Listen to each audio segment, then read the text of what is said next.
Assalamualaikum warahmatullahi wabarakatuh. Nama saya Fajar Ramadan, NIM 312190996. Di sini kami dari kelompok 3 ingin memperkenalkan satu persatu, yaitu Rizkia Suhardi, M. Iqbal Ardiansyah, Ratu Sumina, Rima Dwi Febi Aditya, dan Sultan Arik Rizkullah R. Kami di sini ingin memberikan materi tentang perdagangan internasional. Pengertiannya yaitu perdagangan dilakukan oleh penduduk suatu negara dengan penduduk negara lain atas dasar kesepakatan bersama. Penduduk yang dimaksud dapat berupa antar perorangan, individu dengan individu, antar individu dengan pemerintah suatu negara dengan pemerintah negara lain. Pengertian ekspor. Ekspor adalah sebuah kegiatan transportasi barang atau komoditas dari suatu negara ke negara lainnya.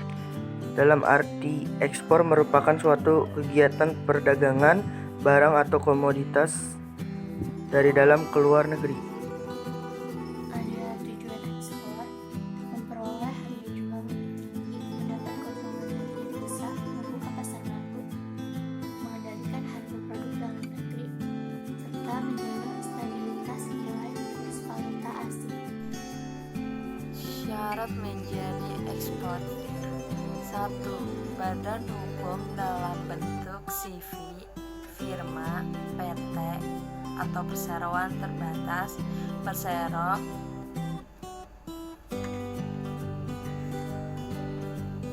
perum,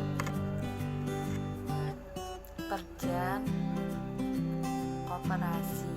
2. Memiliki NPWP atau nomor wajib pajak. 3. Mempunyai salah satu izin yang dikeluarkan oleh pemerintah seperti surat izin perdagangan atau SIUP dalam Dinas Perdagangan, surat izin industrian dari Dinas Industrian, izin penanaman modal dalam negeri atau penanaman modal asing yang dikeluarkan oleh penanaman koordinasi modal. Selanjutnya ada pengelompokan barang ekspor. Itu pengelompokannya terdiri dari 3. Yang pertama, barang bebas diekspor, barang yang dibatasi ekspornya, dan yang terakhir, barang yang dilarang ekspor. Apa itu barang yang bebas ekspor? Barang yang bebas ekspor itu barang yang tidak termasuk dalam kelompok barang yang dibatasi ekspornya ataupun barang yang dilarang ekspornya. Contohnya seperti apa? Contohnya bisa seperti furnitur, elektronika, makanan, minuman, maupun handicraft. Nah, itu barang-barang yang bebas ekspor. Lembaga atau badan usaha yang mengekspor. Yang pertama itu yang kita miliki, Export dan Import Commission House. Yang kedua, Merchant, Exporter dan Importer. Yang ketiga, ada Manufacturer, Export Agent. Dan yang terakhir itu ada Export dan Import Brokers. Dari keempat badan usaha yang kita miliki itu, dialah lembaga-lembaga yang mengatur barang ekspor dan impor dari luar, dari mulai keamanan, kesehatan, perjanjiannya, pasokannya, harganya, semua dari jenisnya dia yang mengatur. Dari keempat lembaga itu yang mengatur lalu lintas ekspor impor di suatu negara. Dan kita ini ada 4 yang kita punya lembaganya. Terima kasih. Barang yang dibatasi eksportirnya, jenis dan atau jumlahnya yang diekspor, dibatasi ekspornya ditetapkan berdasarkan yang pertama itu ada untuk melindungi keamanan, kesehatan, adanya perjanjian internasional, dan terbatasnya pasokan dalam negeri. Barang yang dibatasi ekspornya itu memiliki langkah-langkah sebelum diekspor ke luar negeri.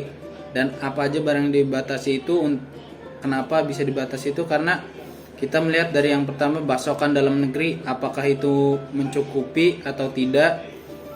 Kalau tidak, kita tidak bisa mengekspor keluar atau mencukupi dulu pasokan barang yang ada di dalam negeri. Jangan sampai kita mengekspor tapi barang yang di dalam negeri itu kekurangan. Kedua itu ada perjanjian internasionalnya, apakah setuju dengan syarat-syaratnya, dengan penetapan harga atau kualitas barangnya. Yang ketiga itu ada dari kesehatan. Jika barang itu cacat atau rusak dan pengekspor itu ada tidak kesehatan atau dari lingkungan, itu bisa terhambat ekspornya ya.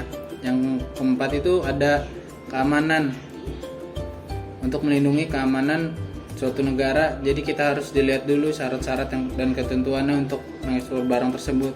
Jangan asal ekspor tapi pasokan barang dalam negeri kurang atau tidak mencukupi. Terima kasih. Faktor yang menyebabkan kegagalan: pertama, ketidakkemampuan manajemen. 2. Kurang pengalaman dan strategis pemasaran. 3. Lemahnya kendali keuangan. 4. Gagalnya mengembangkan perencanaan yang strategis. 5. Pertumbuhan tidak terkendali. Dan terakhir, lokasi yang buruk. Sekian dari kelompok kami. Wassalamualaikum warahmatullahi wabarakatuh.